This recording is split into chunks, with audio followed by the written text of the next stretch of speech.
Halo, halo, apa kabar? Assalamualaikum warahmatullahi wabarakatuh. Kita ketemu lagi ya bersama saya Ersman Arif dan Manusia Merdeka Said Didu. Bang Said Didu, Assalamualaikum. Waalaikumsalam warahmatullahi wabarakatuh. Saya terus terang saja Bang Said Didu dalam sebulan terakhir saya tuh berpikir tentang apa yang terjadi dengan Pak Zainuddin Amali ini memutuskan mundur dari Menpora gitu, tapi itu dengan alasan karena jadi wakil ketua umum PSSI. Kalau ketua umum itu pun juga walaupun tapi saya bisa pahami, tapi kalau wakil ketua umum saya nggak bisa paham. Tapi kemudian saya terkejut ketika kemarin mendengar baca berita Pak Zainuddin Amali itu langsung diangkat sebagai komisaris di Bank Mandiri. Ini komisaris bank besar loh ya. Dan kita tahu ini, wah, kalau kita ngomongin Bank Mandiri ini kan salah satu apa yang bonusnya paling gede ya di Indonesia ini ya. Tantiemnya itu paling gede ya. Jangan ngomong gajinya ya. Kalau nggak gaji, ya gaji gede juga, tapi tantiemnya yang orang selalu incar itu paling gede gitu. Apakah itu ya, cukup menjawab pertanyaan saya? Tapi masa iya sih Pak Zainuddin kelasnya seperti itu gitu? Tapi setidak-tidaknya itu apa itu saya kira paket dari yang tersedia untuk Pak Zainuddin Amali. Kenapa kemudian bisa mau membarter posisi dia sebagai menteri dengan wakil ketua umum PSSI ya, Bang Said itu. Eh, saya ingin bahas dulu apa sih Menpora. Menpora ini kan sebenarnya memang orang biasanya lebih mengejar ketua KONI, ketua PSSI daripada Menpora. Karena Menpora ini sebenarnya hanya formalitas negara yang sebenarnya kewenangannya kecil sekali, anggarannya juga kecil sekali. Ya Jadi jadi boleh tanpa portofolio lah sama aja kira-kira nah, begitu ya. tanpa portofolio lah. Nah, itu udah yang pertama. Dari segi gaji ya, gaji menteri kan 19 juta per bulan, ditambah biaya operasional 100 juta. Dan mungkin beban moralnya sebagai politisi semakin makin berat kalau sebagai menteri. Karena semua kader partainya daerah-daerah, setiap acara pasti datang. Kemudian dari beban sosialnya juga berat sekali. Ya udahlah, mending saya cari yang lain. Itu yang menurut saya analisis lainnya. Tapi oke, saya nggak mau analisis itu. Justru saya begini, Mas. Saya mudah-mudahan bukan jadi bargaining. Siapa bargaining atau keinginan Zainuddin Amali sendiri. Oke deh, aku mundur semua asal saya dikasih jabatan di komisaris BUMN yang besar, yang penghasilannya besar. Nah, kenapa saya nyatakan demikian? Itu kan baru 2 hari setelah muncul Menpora dan belum ditunjuk penggantinya, sudah diangkat jadi komisaris Bank Mandiri. Dan eh, jadwal RUPS Bank BUMN terbuka itu kan 3 bulan sebelumnya. Jadi saya menduga bahwa pengunduran dirinya tuh disesuaikan dengan jadwal RUPS Bank Mandiri. Oh, oke. Ya, ya, ya, ya, ya, ya, oke. Nah, kalau dia terlambat mundur, maka dia tidak diangkat lagi. Maka baru RUPS 3 bulan kemudian. Hmm. Karena harus diumumkan lagi. Dan orang bertanya-tanya, karena TBK terbesar, kok ada apa RUPS lagi? Ini kan RUPS tahunan nih, bukan RUPS luar biasa. Hmm. Jadi saya menyatakan pengangkatan Zainuddin Amali menjadi komisaris di Bank Mandiri itu adalah apa namanya pengunduran diri Zainuddin Amali oleh menjadi sebagai Menteri Pemuda dan Olahraga Hmm. itu disesuaikan dengan waktu RUPS Bank Mandiri. Jadi saya katakan bahwa sepertinya pengunduran diri sebagai Menpora dan menjadi wakil ketua umum KONI itu hanya wakil ketua umum PSSI itu hanya apa namanya jalan agar bisa menjadi komisaris Bank Mandiri. Itu karena itu itu itu tidak Atau bisa dibantah, tidak ya, bisa ya, ya, dibantah ya, bahwa oke. pengunduran dirinya itu disesuaikan dengan jadwal RUPS tahunan Bank Mandiri. Nah, ada sangat rasional kalau dia memilih itu Mas Sergio, karena perkiraan saya sekarang memandiri dengan tantim komisaris itu dapat sekitar satu minimal minimal ya 1,2 miliar per bulan. Sementara gaji menteri 19 juta. Jadi ya itu normal-normal saja. Ya, Itu Mas ya. Er. Tapi saya kira mungkin ini bukan satu-satunya paket yang ditawarkan sehingga dia, karena bagaimanapun tetap saja orang seperti Pak Zainuddin, soal saya kira pasti bukan semata-mata soal duit lah ya. Ada persoalan politik yang dia hitung juga kenapa dia bersedia mundur dari menteri dan kemudian jadi wakil ketua umum. Ada paket-paket lain yang saya kira pasti yang menarik yang disediakan oleh Pak Erik ya. Eh, ada satu hal yang prinsip, Mas. Pak Zainuddin Amali itu ketua Bapilu Golkar, Badan Pemenangan Pemilihan Golkar. Di dalam aturan, pengurus partai tidak boleh jadi komisaris. Itu tidak boleh, dilarang aturan. Nah, saya belum mendengar bahwa melihat pengunduran dirinya sebagai pengurus Golkar. Ya, iya, benar-benar. Saya teringat itu waktu Rizal Malarangeng. Dia waktu itu menjabat sebagai PLT Gubernur, PLT Ketua DPP Golkar, DPD Golkar DKI Jakarta, dan dia diangkat menjadi komisaris di Telkom ya, dan dia Ya, mengundurkan diri sebagai anggota Partai Golkar. Betul. jadi saya melihat ini semua diterabas demikian rupa oleh Erick Thohir. Masih ingat dulu Rektor UI yang diangkat jadi komisaris Bank BNI yang statutanya melanggar statuta, tapi statutanya yang diubah. Jadi jadi Jangan-jangan ini diubah juga begitu. jangan sampai peraturannya lagi diubah gitu kan. Ya, Nah, ya, ya. saya nggak tahu apakah Golkar memang rela kehilangan Hmm. apa namanya Zainuddin Amali, karena ingat ketua Bapil itu sangat strategis loh di partai, dan orang itulah yang dianggap akan orang kedua ketua umum menghadapi pemilu. Nah, Zainuddin Amali itu ketua Bapilu, Badan Pengelola Pengendalian Pemilu. Nah, dia ketuanya dan dia nggak mundur.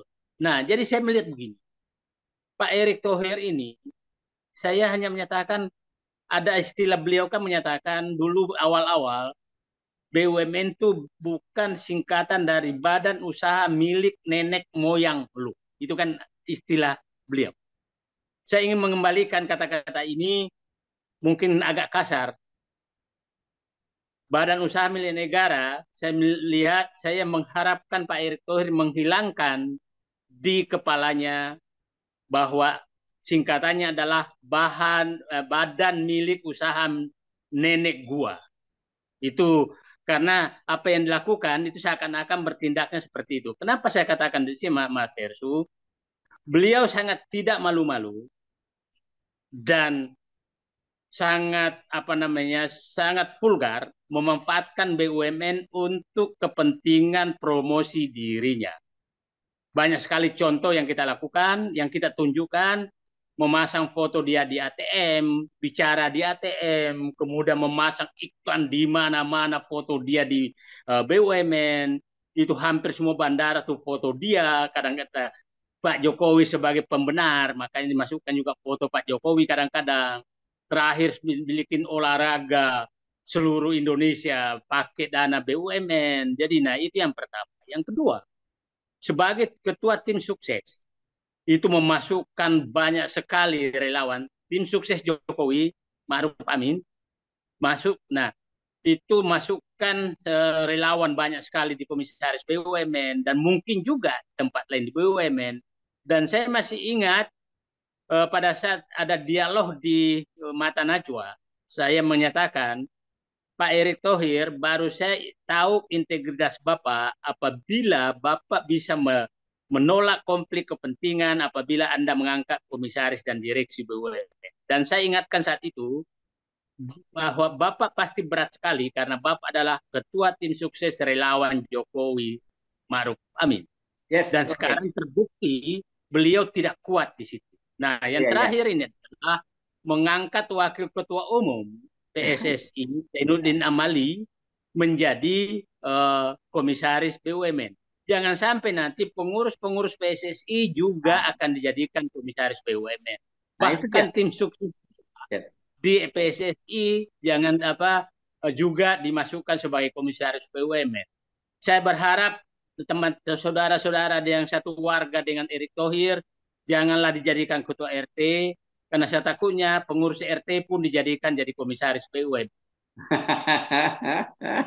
Oke, saya tadi lagi berpikir begitu ya. ini cepat betul nih gerakannya Pak Zainuddin Amali baru terpilih sebagai sebagai wakil ketua umum PSSI dan kemudian langsung diangkat sebagai komisaris di BR di Bank Mandiri ya. Pertanyaan saya berikutnya kan komisaris ini kan sebenarnya tugasnya memperkuat jajaran direksi yang melakukan fungsi pengawasan dan sebagainya. Kita tentu bisa mempertanyakan apa kriterianya sehingga Pak Zainuddin Amali itu layak menjadi komisaris. Kan saya kira begitu dan setahu saya kalau nggak salah ya Bang Said itu pengangkatan komisaris ini bukannya orang harus lulus dari dulu OJK dulu untuk jadi komisaris itu. Di bank dan keuangan dia lewat OJK dan saya pikir di RUPS-nya pasti berbunyi keputusan ini sah apabila sudah lolos di apa namanya di tes fit and proper test oleh OJK. Oh, tapi okay. kita tahu Ya, ya, itu ya. belum pernah saya mendengarkan orang tidak lulus karena pasti pertanyaannya disesuaikan dengan kemampuan yang mau dites.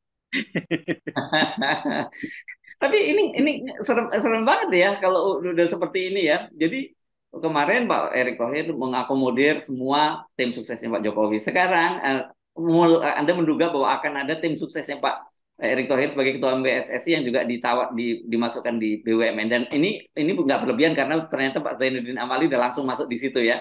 Kita tinggal nunggu yang lain-lain ya. Apa masih ada kira-kira tempat-tempat di BUMN yang tersisa itu, Bang Said itu? Saya coba menghitungkan Mas Hersu, kalau ada 100 BUMN sekarang dengan anaknya kali 10 berarti ada kan 1.000 tempat kali 10 direksi dan komisaris, kita rata-rata saja ya, ada 1.000 tempat. 1.000 tempat ini itu kan tiap hari ada yang habis masa jabatan. Tiap hari ya di masa jabatan itu masih banyak sekali tempat dan biasanya Pak Erick Thohir ini nggak mau tahu itu. Kalau perlu komisarisnya ditambah. Coba aja, bank sekarang ada yang 10-12 orang loh komisarisnya. Oke, Ana, saya baru teringat kalau tidak salah ada satu yang diganti, yang di komisaris di mana di Mandiri itu, tapi yang masuk dua bersama dengan Pak Zainuddin Amali. Seingat saya begitu. Tolong dikoreksi kalau saya salah. Ya, Ya. ditambah lagi itu. Ditambah. Kalau kurang kursi, tambah kursi. Oh. Nah, yang menarik juga kemarin Mas Hersu, itu kan sedang dibahas konflik of interest dan rangkap jabatan. Ya. Ternyata kepala apa namanya Irjen Kementerian Keuangan menjadi komisaris Bank BRI. Jadi saya benar-benar bingung negara ini mau dikelola kemana gitu. Harusnya mau nahan diri dulu deh. Coba Irjen itu tugasnya mengawasi. Diangkat jadi komisaris Bank Mandiri. Kalau mau ya angkatlah di Pertamina kek yang nggak terlalu ini kaitannya. Nah, jadi memang saya sih berharap kalau tergantian pemerintahan janganlah mencontoh pemerintahan sekarang. Ini betul-betul negara. Saya selalu menyatakan di awal itu adalah saya berharap Menteri BUMN. Saya awal-awal saya berharap direktur sampai pesan saya ke Kementerian BUMN karena saya awalnya saya menganggap bahwa Bu Rini melakukan banyak sekali kerusakan di BUMN. Dan saya menyatakan kalau Anda nggak bisa memperbaiki minimal tidak merusak. Ternyata sekarang merusak, bukan lagi tidak bisa memperbaiki. Itu Mas. Oke. Jadi siap-siap ya, jangan terlalu kaget. Nanti kalau tiba-tiba dalam beberapa pekan ke depan kita mendengar ada tim suksesnya atau pengurus PSSI gitu yang masuk ke jajaran BUMN gitu ya. Jadi mem-BUMN-kan PSSI dan mem-PSSI-kan BUMN. Kira-kira nanti gitu motonya. Bukan begitu. Apa? Bukan begitu. Gimana? Erick Thohir-kan BUMN dan mem-BUMN-kan Erick Thohir. Oh, oke. Ya. Nah, karena begini, Erick Thohir itu banyak sekali juga punya perusahaan keluarga dan dirinya dan pribadi. Kita tidak pernah melihat mengangkat orang non profesional di perusahaannya dia, tapi orang non profesional diangkat di BUMN. Kan jadi memang hanya untuk kepentingan pribadi dia di BUMN. Jadi ya janganlah mem-BUMN-kan Erick Thohir dan Erick Thohir-kan BUMN. Itu kira-kira. Oke. Baik. Terima kasih Bang Sainidu. Sampai ketemu lagi ya. Assalamualaikum warahmatullahi wabarakatuh. Waalaikumsalam warahmatullahi wabarakatuh.